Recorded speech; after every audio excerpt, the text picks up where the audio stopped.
되풀이 말씀드리는 것처럼 이 강좌는 치료를 목적으로 하는 강좌다, 이렇게 말씀드릴 수가 있습니다. 치료를 목적으로 한다는 말은 한 사람의 생각을 바꾸고 감정을 바꾸고 행동을 바꿈으로 해서 보다 성숙된 인간으로 초대하고 나아가서는 병을 고치는 이런 것을 목적으로 하는 강의다, 이렇게 말씀드릴 수가 있습니다.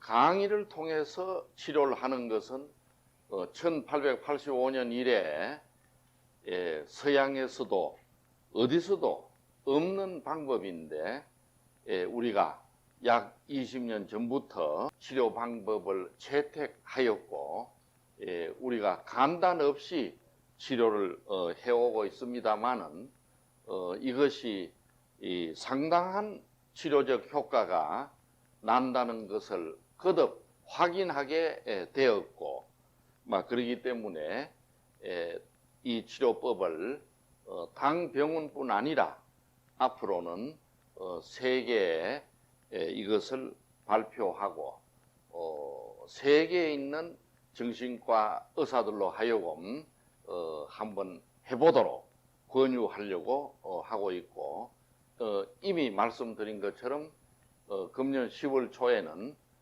일본에서 세계 나이간 학회에서 한 1시간 발표를 할 예정으로 되어 있습니다.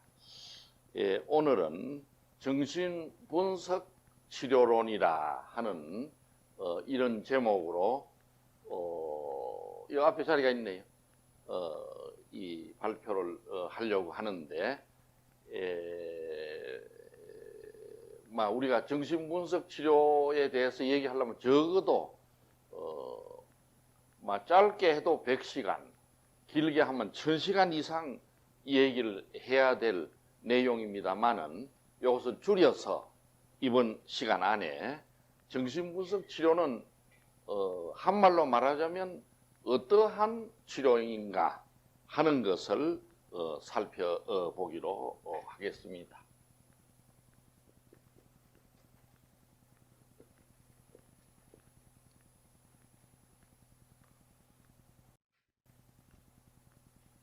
여러분이 아시다시피 1880년대부터 이 치료법은 프로이트에 의해서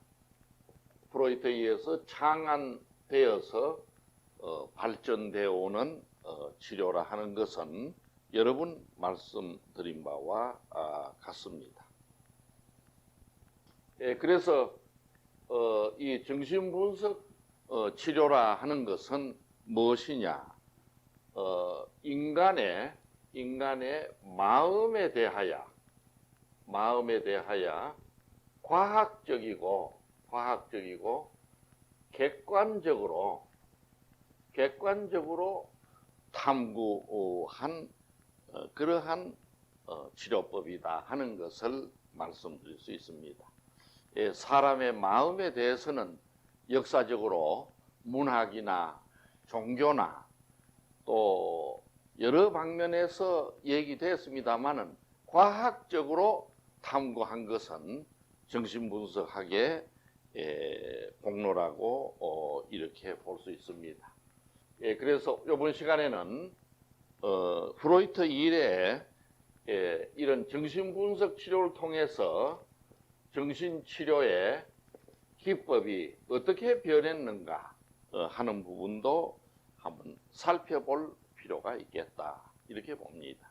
프로이트 초기에는 어땠고 중기는 어땠고 그 후계자들은 또 분석 치료를 어떻게 발전시켰고 하는 것을 우리가 한번 살펴볼 필요가 있겠다, 이렇게 생각을 합니다.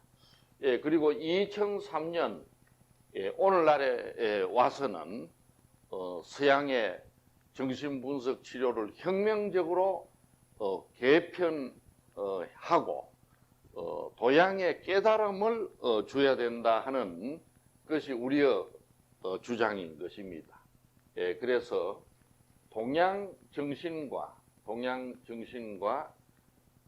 정신 분석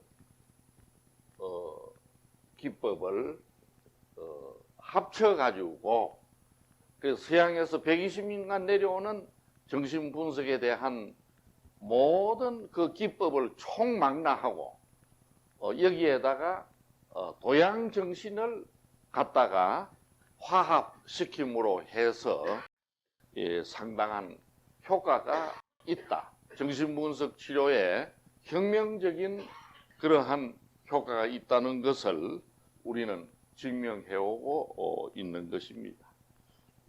그래서 우리는 오늘 이런 부분에 대하여 그 주요한 대목들을 한번 살펴볼 필요가 있겠다 이렇게 생각합니다.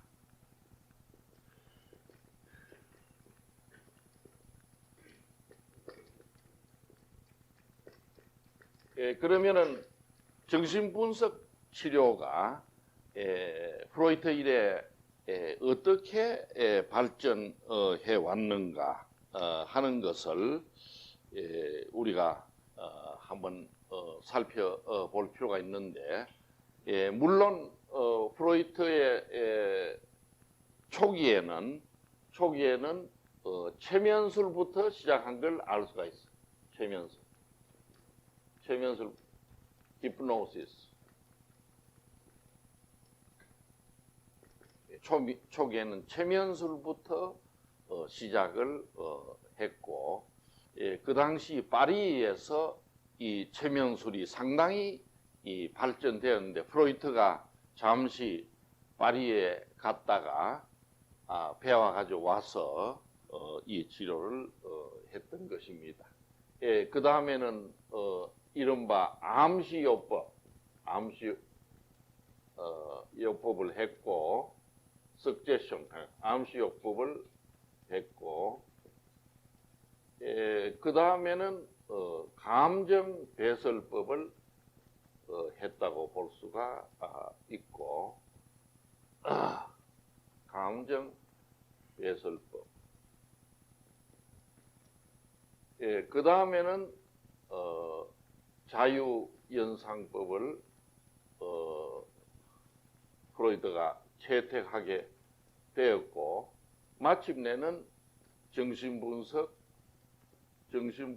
치료법이다 하는 것을 프로이트가 주장하기에 이른 것입니다. 그래서 프로이트 자신에 의해서 이 치료법은 점점 적합하지 않으면 폐기하고, 또 새롭게 연장 발표시키고, 또 폐기하고, 또 연장하고, 이런 형태를 취하고 있는 것을 볼 수 있습니다. 그러나 오늘날 보면은 요 최면술만은 완전히 폐기 처분했는데, 오늘날 보면은 요 다음에 있는 이 치료법들은 오늘날 정신분석 치료법을 하는 오늘날에도 간간히 쓰고 있는 것도 사실이다, 이렇게 말할 수가 있습니다. 정신분석 치료법을 하지만은 그 다음에 감정배설법이라든가 자유연상법이라든가 이런 것을 주로 사용하고 있는 것도 사실입니다. 우리가 마치 집을 지을 적에는 도끼도 필요하고, 그 다음에 톱도 필요하고, 끌도 필요하고, 여러 가지 도구를 가지고 집을 짓듯이 이런 여러 가지 역사적으로 발달해온 방법을 가지고 치료를 한다 하는 것을 볼 수가 있습니다. 지금 말씀드린 걸 조금 자세히 살펴볼 것 같으면은 1882년에 프로이트는 그의 비엔나 대학 내과 선생인 브로이아 박사가 있는데, 이 브로이아 박사가 프로이트가 의과대학을 졸업하고 나서부터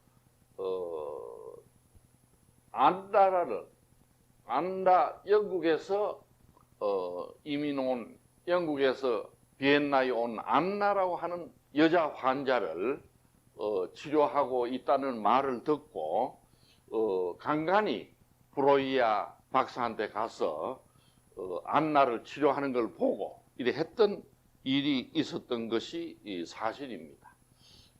전에도 말씀드린 것처럼 하루는 안나가 이 브로이아 박사를 치료하는데 갑자기 일어나서 브로이아 박사를 껴안았어요. 그래가지고 브로이아 박사가 깜짝 놀래가지고 이 큰일 날 일이다 해서 다시는 자기는 못 보겠다고 해서 프로이트한테 맡겼습니다. 나중에. 그래서 나중에는 프로이트가 맡아서 치료한 케이스가 안나인데, 이 안나는 어렸을 적에 아버지를 너무 사랑하고 막 이랬기 때문에 아버지에 대한 그런 지극한 사랑과 병간호와 막 이런 걸 통해 가지고 노이로제가 왔던 것을 알 수가 있어요. 1885년에 이 프로이트는 비엔나 의과대학을 졸업하고 잠시 파리에 유학을 가가지고 샤르코 교수한테서 체면술을 배우는 것을 알 수가 있습니다. 그 당시 파리에는 낸시 파라든가 살페트리에레 파라든가 이런 체면술이 많이 발달했는데 잠시 가가지고 이 말하자면 체면술을 배워서 오는 것입니다. 그래서 이 1886년부터 1887년까지 약 1년간 프로이트는 비엔나에서 개업을 해요. 개업을 하는데 이때는 프로이트 자신은 주로 체면술도 쓰지 않고 그 당시 비엔나에서 유행하던 치료법을 썼는데 그게 뭐냐면 전기치료법입니다.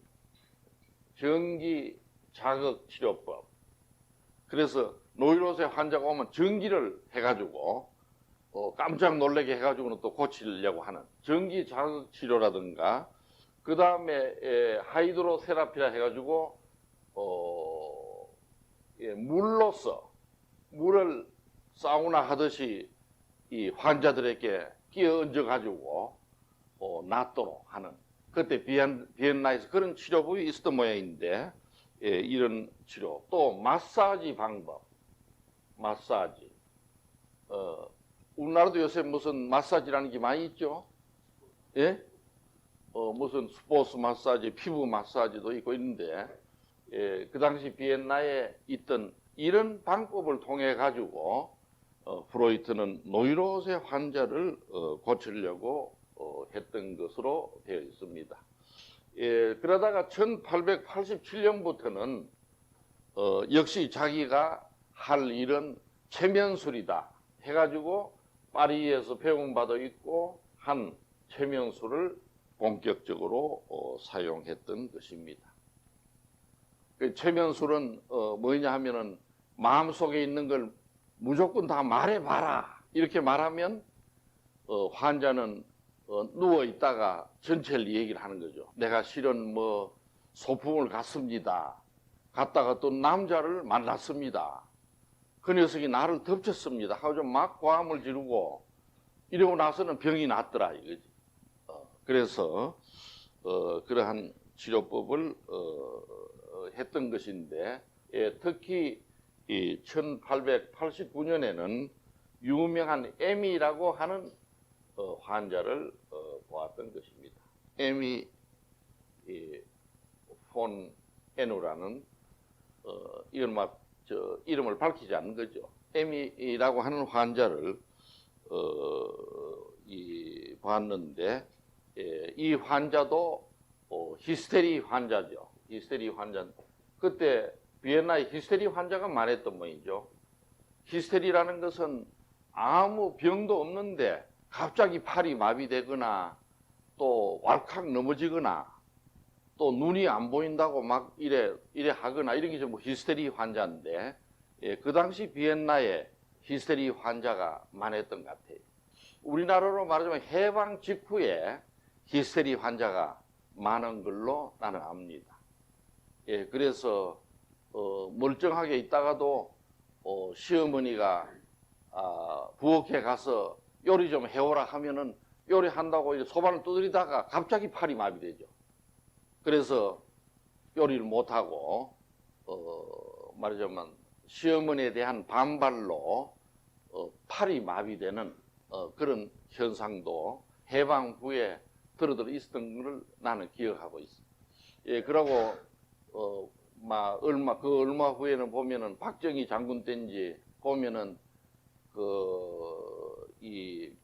말하자면 이 피절 전 부인이 갑자기 빚쟁이가 나타나면은 어떻게 됩니까? 빚쟁이가 나타나면 예? 어떻게 돼요? 그 자리에서 졸도해가지고 막 이걸 팔을 흔들고, 예? 그러니까 빚쟁이가 가가지고 오히려 놀래가지고 주스하고 사다 주고 제발 그러지 말라고 위로하고 오는 것이죠. 오는 것인데, 정신을 잃는 그런 왈칵 넘어져가지고 그런 현상을, 그런 게 히스테리인데, 히스테리가 오면은 간질하고 구분이 좀 힘들기는 힘들어요. 간질 환자는 넘어져가지고 거품을 내고, 히스테리 환자도 거품을 좀 낼 때가 있지만은 또 벌벌 떨고 나서 간질 환자는 완전히 정신을 잃는데 약 또 30분 내지 1시간 잡니다. 간질 환자는 발작 후에. 근데 히스테리 환자는 발작을 하다가 그 다음에 어떻게 됩니까? 발작을 하다가 예? 그 빚쟁이가 가면은 또 살살 일어나죠. 일어나 그런 묘한 증상을 볼 수가 있는데, 예, 그 당시 프로이트 때 이 히스테리가 비엔나에 많았던 것을 볼 수가 있습니다. 대개 이런 히스테리 환자들은 마음에 있는 걸 토로하고 막 이래 되면은 놀라거나 고함 지르거나 이런 걸 하고 나면 병이고 막 깨끗이 나와버리고 언제 그랬더냐 한 듯이 일어나서 가는 것을 볼 수가 있었습니다.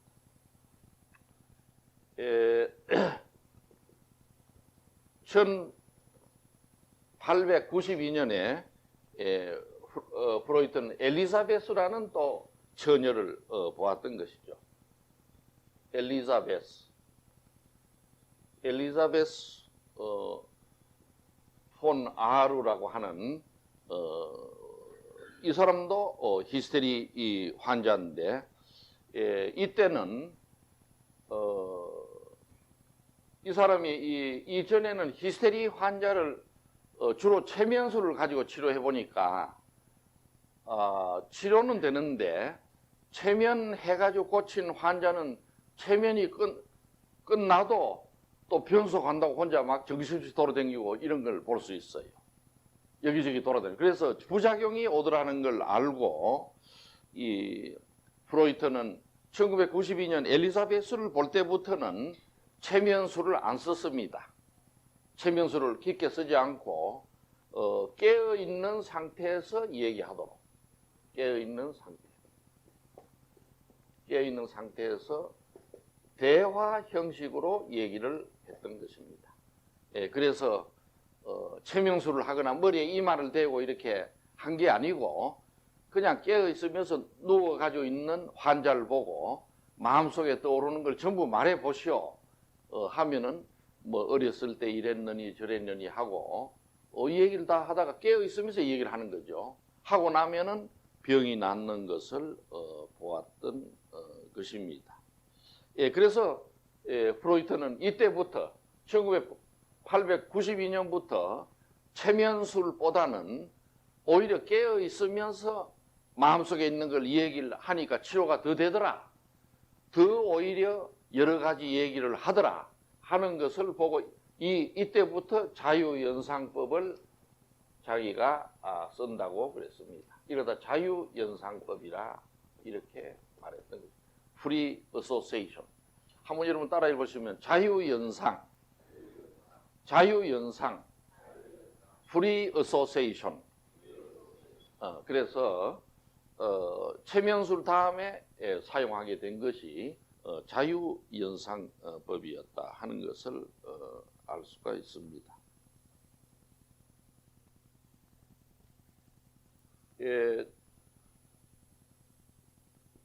1905년에 노라라 하는 여자 환자를 또 봤는데, 이 사람도 물론 그때 히스테리 환자죠.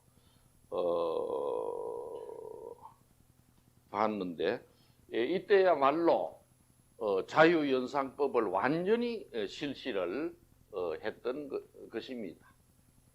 그래서 이때 알게 된 거는 그 전까지는 환자들이 마음속에 있는 걸 한마디고만 얘기하면 병이 다 낫고 털털 털고 갔어요. 갔는데 1905년부터는 도라 케이스부터는 얘기를 다 해도 다 낫질 않아. 그래서 프로이트가 생각해 본 결과 마음속에 여러 가지 병의 원인이 있다는 걸 이때 알게 되었습니다. 마음속에 한두 가지 말하자면 콤플렉스에서 온 게 아니고 여러 병에 되는 원인이 무의식 속에 박혀 있을 적에는 하나씩 치료를 해야 된다 하는 것을 말하자면 원인이 여러 가지다 하는 것을 이때 알게 됐습니다.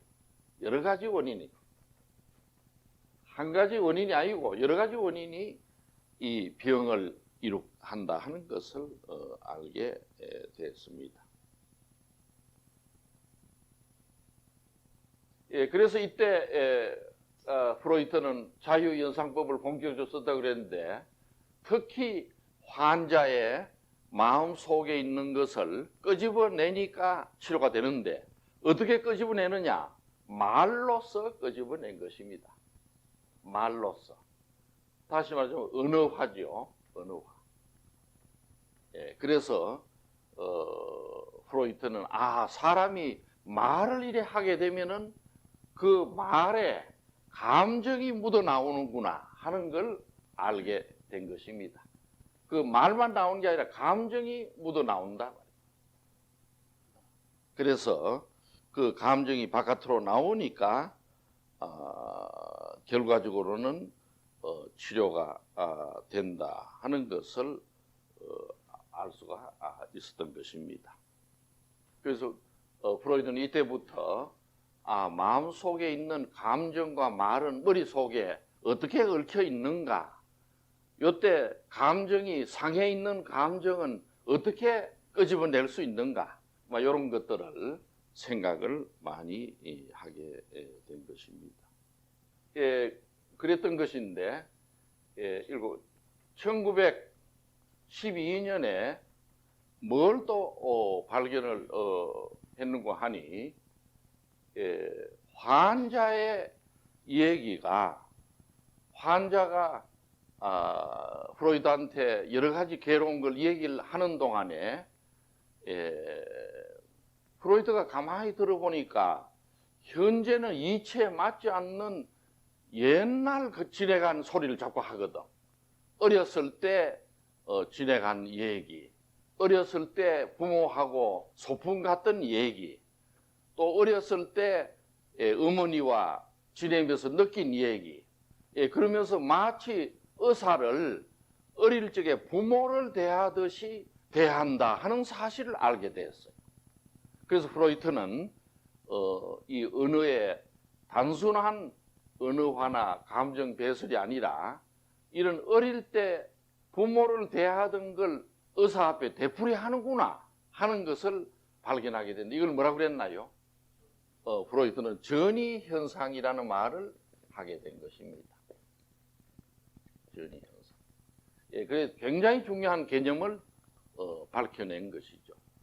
그래서 프로이트는 생각하기를 마음속에 있는 이 무의식에 있는 감정의 썩은 찌꺼기들이 밖으로 나올라 하면 말로서 나오는데 감정을 섞여서 나오는데 그때 감정을 뿜어내는 상태를 보니까 어렸을 때 부모하고 하던 걸 의사 앞에서 하고 의사를 마치 아버지처럼 대하고 하는 걸 보고 깜짝 놀래가지고 이걸 전이 현상이라 했는데, 특히 아까 말한 안나라는 환자 있었다 그랬죠? 누가 보던 환자입니까? 브로이아가 보던 환자를 맡아서 보니까 완전히 프로이드를 앞에서 하는 행동과 말하는 게 자기 아버지한테 하는 태도를 그대로 하더라 하는 걸 보고 이걸 갖다 전이 현상이라 이렇게 말했던 것입니다. 그래서 치료 중에 정신분석 치료가 3분 이상 만나면 대개 전이 현상이 있다는데, 그걸 이제 환자들은 의사를 아주 신처럼 보는 사람도 있고, 어렸을 때 자상한 아버지처럼 보는 사람도 있고, 어릴 때 또 목침을 던지고 술 마시고 와서 어머니를 때리던 아버지처럼 보고 의사에게 막 욕을 하고 이런 사람도 있어요. 그거는 전이 현상이라는 걸 프로이트는 알게 되었습니다. 그래서 1912년부터 프로이드의 주요 관심사는 이 전이 현상에 있었던 것입니다. 심지어 프로이드는 그렇게 말했어요. 여지껏 내가 치료한 이건 아무 치료법도 아니고 정말 정신분석은 전이 현상을 분석하는 게 이 치료다 이렇게 말했습니다. 그래서 그 후도 프로이드는 정신분석은 뭐냐? 감정 배설도 아니고 언어화도 아니고 전이 현상을 분석하는 것이 치료다 이렇게 말하고 있는 것입니다.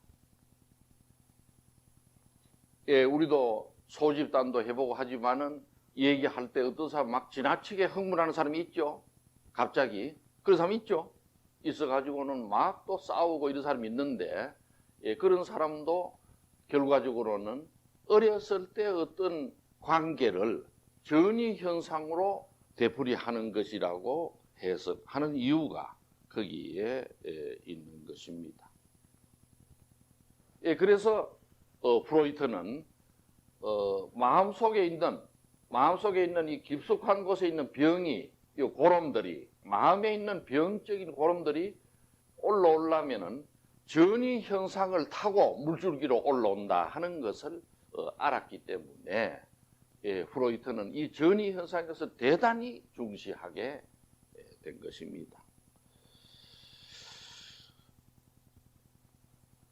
그래서 이 전이 현상을 프로이트가 살펴본 결과 그 환자는 과거에 부모를 대하듯이 대한 것과 의사를 대하듯이 대하는 게 섞여서 나와요. 이걸 알고 부모를 대할 때 대하는 것과 앞에 있는 의사를 대하는 것이 섞여서 튀어나오더라 하는 걸 보았어.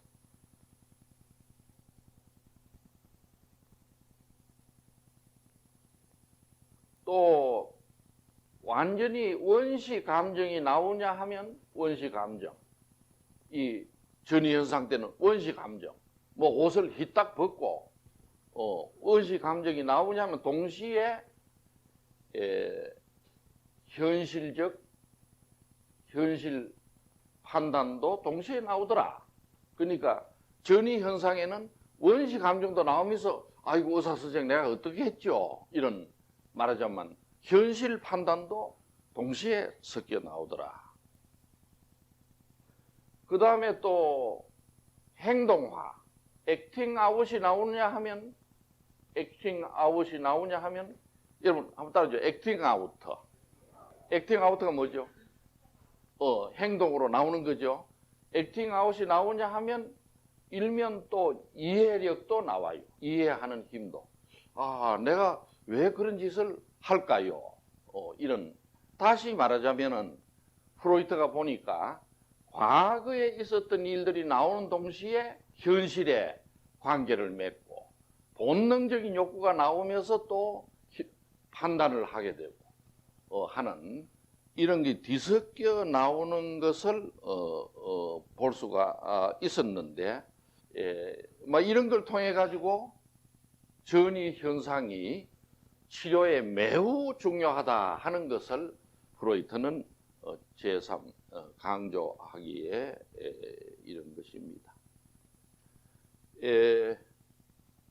그런데 또 프로이트가 점점 전이 현상을 보니까 이 치료가 대개 3번째 만나면은 꿈을 꾸었다고 그러고 4번, 5번 만나면 전이가 올라오는데, 그럼 전이가 올라버리면 치료가 다 끝나야 되는데, 이상하게도 전이가 올라와가지고 의사를 믿고 선생님 시킨 대로 하겠습니다 이래 놓고는 그 다음 또 했더니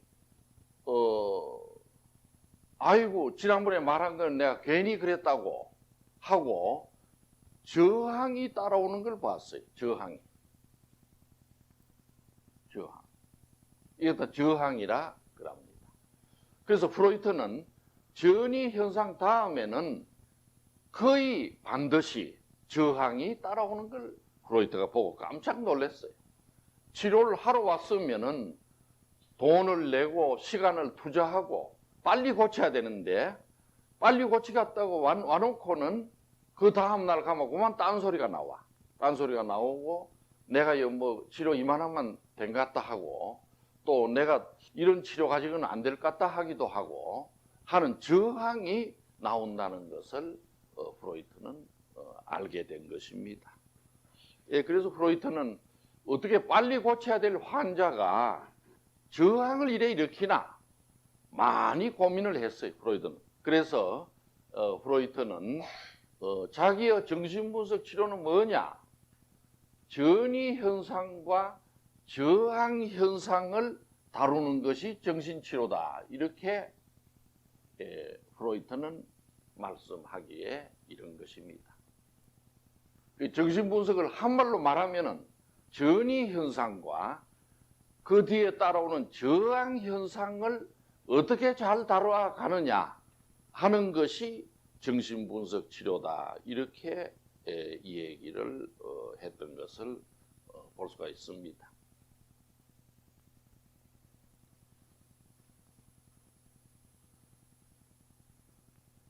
어디까지 했나요? 번호가? 7번까지 했죠? 8번. 그래서 1923년에 프로이트는 도대체 이게 인간의 마음이 어떻게 돼 있는 건가? 프로이트 전에는 몰랐으니까 자기도 도대체 인간의 마음은 어째서 환자가 와가지고 빨리 고칠 생각은 안 하고 금세 또 고치겠다고 맹세해놓고 며칠 후에 와가지고는 딴소리가 왜 나오는가? 그래서 전이 현상과 저항 현상이 왜 오는가 하는 걸 가지고 많이 연구한 끝에 1923년에 이고와 이도라는 논문을 쓰게 된 것입니다. The Ego and the Id. 이고와 이드라는 논문을 쓰게 된. 이거는 여러분이 아시다시피 인간의 마음에는 그 밑바탕에는 프로이트가 볼 때 이거는 뭐라고 그랬나요? 예? 이게 뭐죠? 본능, 즉 이더라 그랬고, 이거 순전히 본능적 욕구, 본능 욕구. 다시 말하자면 무슨 맛있는 음식을 먹고 싶고, 또 성적 아름다운 여인과 성을 가지고 싶고, 또 어디 가서 높은 자리에 올라가고 싶고, 또 무엇입니까? 그 외에 또 뭐 하고 싶은 게? 예? 무엇이 있나요? 여러 가지 욕심, 본능, 돈을 또 벌고 싶고, 또 어디든지 자기가 가면 막 모두 기립박수를 받고 싶고, 이런 욕심이 인간에게는 누구나 있죠. 이런 욕심을 프로이트는 이드라 그랬고, 이 이드가 올라올 적에는 갑자기 앉아서 뭐 빨가벗고 춤을 추거나, 혹은 지내가다가 나무 음식점에 있는 비프스테이크를 돈도 안 주고 꺼내 먹거나, 이제 이게 이드의 하는 짓인데 이래 되면 안 되기 때문에 이들을 근본적으로 누르는 게 있다 하는 걸 프로이트는 알게 된. 이걸 갖다 뭐라 그러죠? 예? 예? 이것을 이고라. 이렇게 프로이트는 마음을 나눠놨던 겁니다. 처음엔 두 가지로 나눠놨죠. 그래서 프로이트는 인간에게는 본능적 욕구가 있는 반면에 본능이 올라올라 하면은 안 된다. 누르는 이고가 있다 하는 것을 얘기를 하게 됐습니다.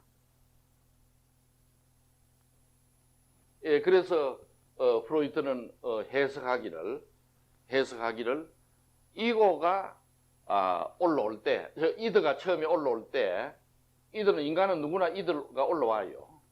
올라올 때 갑자기 그 자리에서 이드가 다 발산돼 버리면 안 되니까 이고는 일단 이드에 대해서 뭐라고 그럽니까? 이드에 대해서 이들을 우선 참아라. 지금 어느 때인가 이 사람아 참아라. 이렇게 자기를 이드에 올라오는 것 갖다가 일단 억압하고 또 이드가 당장 내가 맛있는 음식을 먹고 싶다 하면 참아라. 연기시키는 작용을 한다고 하는 것입니다. 그리고 프로이트가 23년에 알게 된 것은 왜 저항이 오며 전이가 오느냐 하는 걸 곰곰이 생각해 보니까 인간의 마음이 이렇게 돼 있더라. 그래서 이드가 올라오면은 이고는 억압하고 참아라. 이렇게 말하는 것이라고 프로이트는 말하고 있습니다. 그래서 프로이트는 결국 정신치료란 뭐냐? 정신치료는 이고가 힘을 발휘해가지고 이 본능, 이들을 잘 지배하도록 하는 게 치료다. 이렇게 말했어요. 잘 다스리는 게 치료다. 다스리기. 이렇게 1923년에 말했던 것입니다. 그래서 지금 이 원칙은 지금도 변함이 없어요. 오늘날 전 세계가 환자를 치료할 적에 이고로 하여금 이들을 다스리도록 하는 것입니다. 그래서 금세 막 화가 올라오는 사람이 있죠. 이드가 올라오면 이고는 안 된다. 어느 때인데 이걸 네가 화를 올리면 안 된다. 해가지고 참아라. 해가지고 이고로 하여금 자기의 본능을 지배하는 것이 치료다. 이렇게 프로이트는 얘기를 하고 있습니다.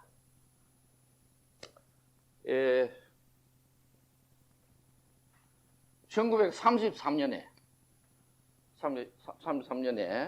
이때는 비엔나에서 히틀러가 날뛰고 할 때입니다만은 이 33년에 프로이트는 자기 치료법을 쭉 연구를 해보고 이 33년 논문에 자기의 치료법은 정신분석 치료는 뭐냐?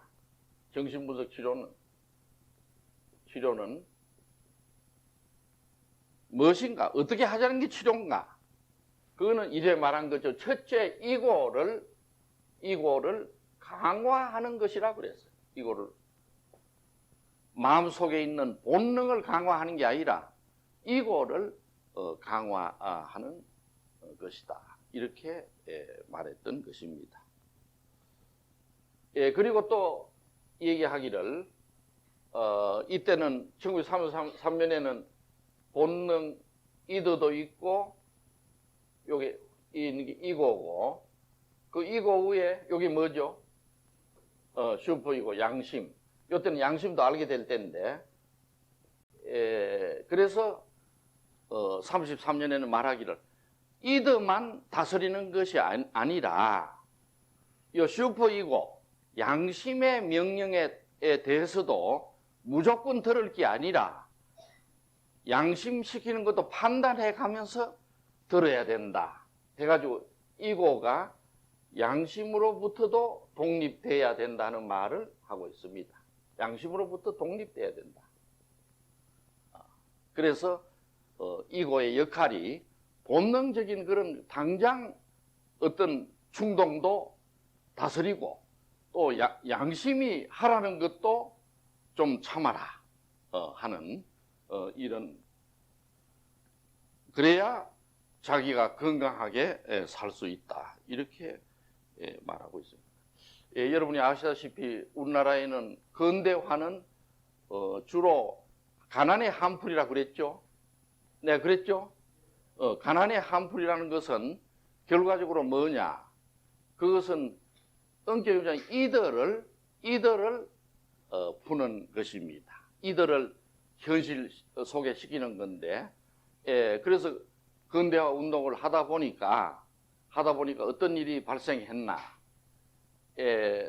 소위 말하자면 민주화 세력 등이 나타나가지고 결과적으로는 소위 박 대통령한테도 막대 들고, 그러다 박 대통령이 잡아 넣으니까 밥도 안 먹고 단식 투쟁을 하고 이랬죠. 소위 양심수라는 게 있었죠. 양심수. 우리나라에 그런 게 많이 생기지 않았나요?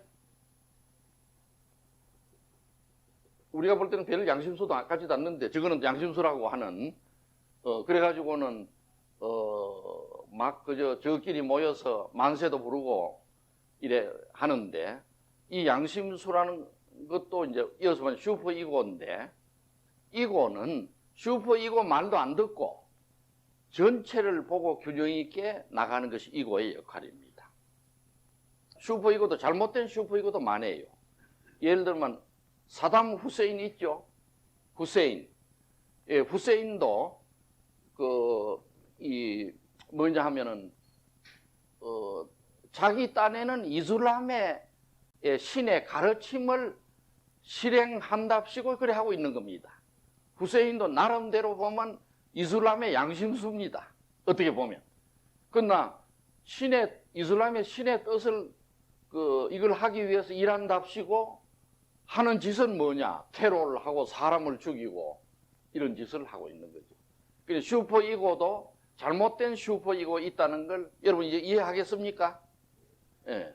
이고는, 프로이트는 1933년에 이고는 본능도 다스리고 양심의 그릇된 명령도 거부하도록 하는 것이 치료다. 프로이트는, 왜 프로이트가 이런 말을 그때 했는지는 난 모르겠어요. 그러나 그때 히틀러가 나와가지고 히틀러가 막 게르만 민족주의다 이래가지고 전 독일의 불화파에서 제일 가는 민족은 게르만 민족이다 막 이래가지고는 유태인도 때려 죽여야 된다 이러고 나오니까 히틀러는 잘못된 양심을 심어준 겁니다. 슈퍼 이고를.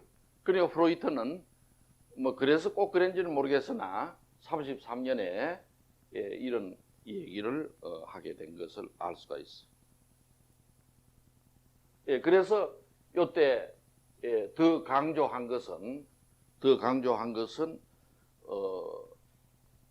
이드가 있는 곳에 이고로 채워야 된다, 이런 말을 또 강조했던 것입니다.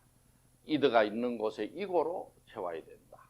그래서 다시 말하면 제일 건강한 사람은 누구냐?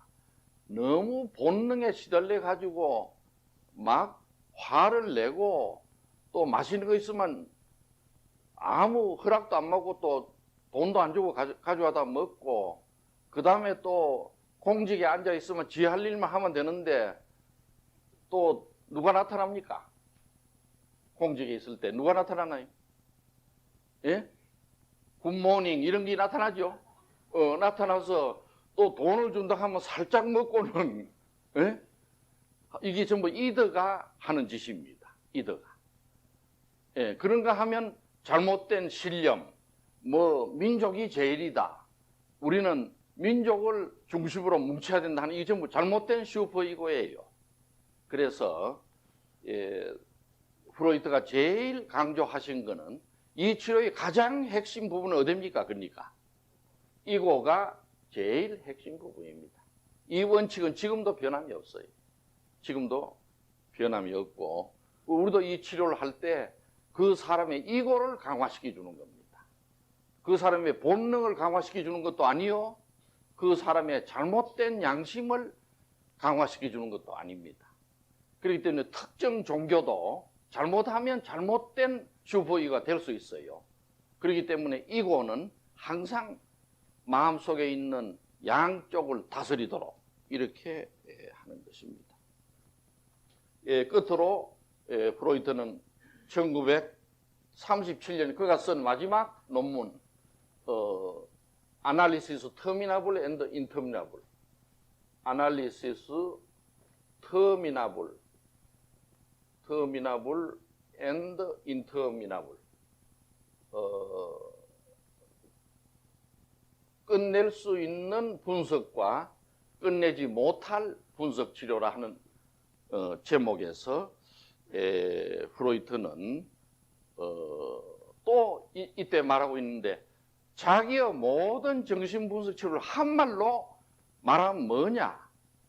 이고를 강화시켜 주는 기다. 그 소리를 마지막으로 하고 떠나신 것을 알 수가 있습니다. 그래서 프로이트의 정신분석 치료의 발달은 이런 코스를 밟고 있다는 것을 알 수 있습니다.